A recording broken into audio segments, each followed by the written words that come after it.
এই যে আমার হাতে যে জিনিসটা দেখতে পাইতেছেন এটার নামই হইছে সাবি। তো আজকে আমরা আপনাকে দেখাবো কেমনে সাবি দিয়ে চিংড়ি মাছ ধরতে হয়। সাবি পাওয়ার পান্নে এই পাইলার মধ্যে কুড়া আর বুশি মিলাইনে আছে, এখানে আছে পানি আর হইছে ভাত। তামিম কুড়া আর বুশির মধ্যে আগে ভাত মেয়া। আচ্ছা মামা।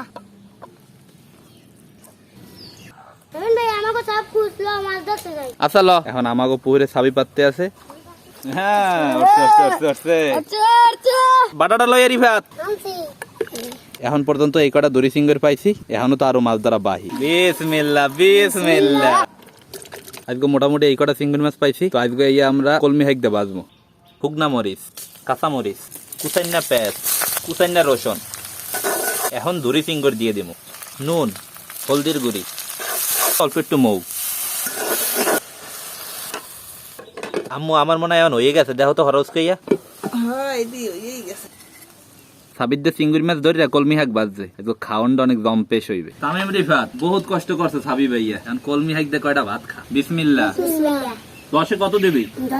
ভালোই মাছ পাইছি আর মজা করে খাইতে আছি। সারা দিন করে ছাড়ি আলাদা। রিফাত আস্তে খা, গলায় বাজবে কলম। না না